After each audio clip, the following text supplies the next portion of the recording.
എന്റെ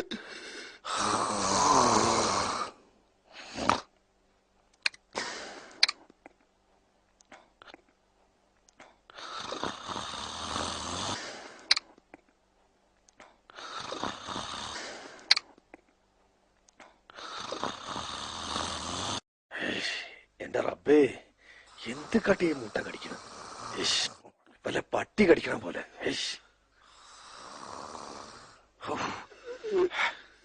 ഇവന്മാർക്കൊരു മൂട്ടിയില്ല, പട്ടിയില്ല. ഓ, ഉറങ്ങാനായിട്ട് വിസടിച്ച പോലെ. അരിതുക്ക, എന്താ നിങ്ങളൊന്നും മുണ്ടിയില്ല? ഈ പറയണതൊക്കെ ശരി തന്നെ. അതനക്ക് ഈ കണ്ട നേരം മുഴുവൻ കൂർക്കം വലിച്ചിരുന്നത് നീ തന്നെയല്ലേ, അല്ലാതെ കത്തുപാട്ടൊന്നുമല്ലല്ലോ. എന്നാലും എന്റെ വലിക്കൊരു മയക്കട്ടോ. അതെ അതെ, നല്ല മയാണ് എന്റെ കൂർക്കം വലിക്ക്. അതെ, നിങ്ങളിന്ന് ഓടിയില്ലേ വരീതുക്ക? ഇല്ല, ഇന്ന് ഓടിയില്ല. ഇന്നിന്റെ മോൻ വരുന്ന ദിവസല്ലേ.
ഇനിയിപ്പോ ഏതായാലും പള്ളിക്കന്ന് നിസ്കരിച്ചിട്ടാണ്ട് ഇറങ്ങാം.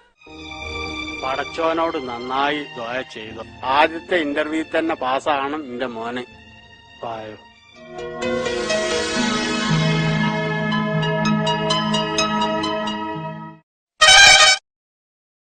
ഹലോ. हाँ yes yes sir, thank you sir, thank you.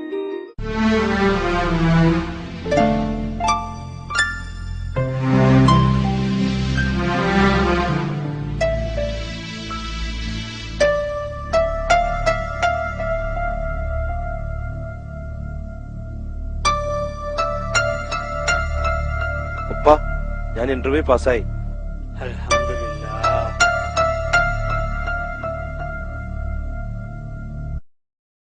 സുൽത്താൻ, ഒന്ന് നിൽക്കുമായി.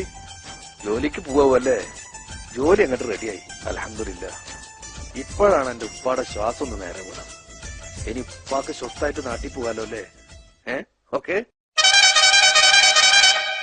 ഹലോ. ആ, എന്തടാ? ആഹാ, ഇല്ലടാ. എന്റെ മുത്തേ, ഞാൻ പറയുന്ന അങ്ങോട്ട് കേൾക്കടാ പ്ലീസ്. നിന്നെ കാണാൻ എനിക്ക് ആഗ്രഹമില്ലാഞ്ഞിട്ടല്ല. എന്നെ സംബന്ധിച്ചിടത്തോളം എനിക്ക് കിട്ടിയ ഒരു ലക്കി ജോബാണിത്. അതിവിടെ ഉപേക്ഷിച്ചിട്ട് പെട്ടെന്ന് അങ്ങോട്ട് വരാന്ന് പറഞ്ഞാ എന്റെ ഉപ്പാക്ക് അത് താങ്ങാൻ പറ്റില്ല. എന്റെ ഉപ്പ എത്ര കഷ്ടപ്പെട്ടിട്ടാണെന്നറിയോ ഈ ജോലി തരപ്പെടുത്തിയത്.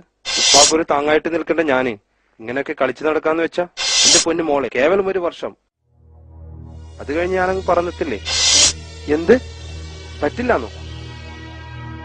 എന്റെ മോളെ, കടുങ്കയൊന്നും ചെയ്യല്ലേ. എന്നാ ഞാൻ അങ്ങോട്ടെത്താം. പരിൽക്ക, 10-35 കൊല്ലായില്ലേ നിങ്ങൾ ഇവിടെ ഈ കഷ്ടപ്പെടൽ തുടങ്ങിയിട്ട്. മക്കള് നേരാവണമെന്ന് നമ്മൾക്ക് മാത്രം ആഗ്രഹം ഉണ്ടായ പോരാ, അത് അവർക്കും കൂടെ വേണം. നല്ല പൊന്നുപോലത്തെ പണിയല്ലേ ആ കുട്ടി കളഞ്ഞിട്ട് പോയത്. ഇനിയിപ്പോ രണ്ടാമത്തെ വന്നാലുള്ള പാടെന്താണോ? നിങ്ങൾ പെട്ടെന്ന് നാട് പിടിക്കാൻ നോക്കിയിട്ട് പരിൽക്ക.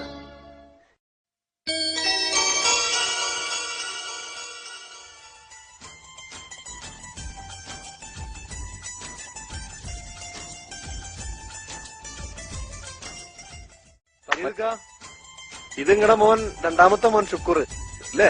എന്താ എനിക്ക് പറ്റിയില്ലേ? എന്റെ പൊന്നെ, അൽഹംദുലില്ലാ. എന്നാൽ ഇവൻ എത്തിയല്ലോ. ഓക്കെ. നെഞ്ചിനുള്ളിൽ നീയാണ്, കണ്ണടച്ചാൽ നീയാണ് ഫാത്തിമ, ഫാത്തിമ.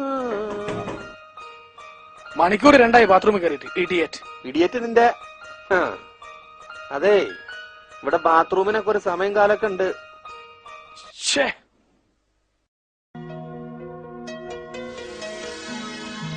ഉപ്പ ഉപ്പ ഉപ്പ, എനിക്ക് ശരിയാവില്ല ഇവിടെ. ഒന്ന് ടോയ്ലറ്റ് പോണെങ്കിലോ അവിടെയുണ്ട് ആട്. പോരാത്തതിന് ഇരുട്ട് നിറഞ്ഞല്ലോ ഒരു മുറി. ലൈറ്റ് ഒന്നും ഇടണമെങ്കിലോ അതിനും പറ്റില്ല ഇവിടെ. ഉറങ്ങണമെങ്കിലോ ദിക്കും തിരക്കും. എനിക്കെത്രയും പെട്ടെന്ന് നാട്ടിലെത്തണം.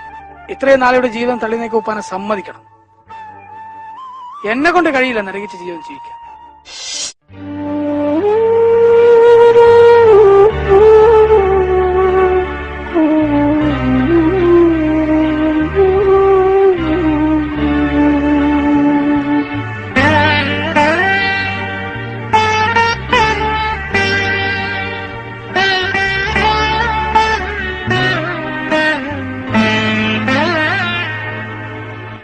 രണ്ടാമത്തെ മകൻ അങ്ങോട്ട് പോയില്ലേ, എന്താ ചെയ്യ?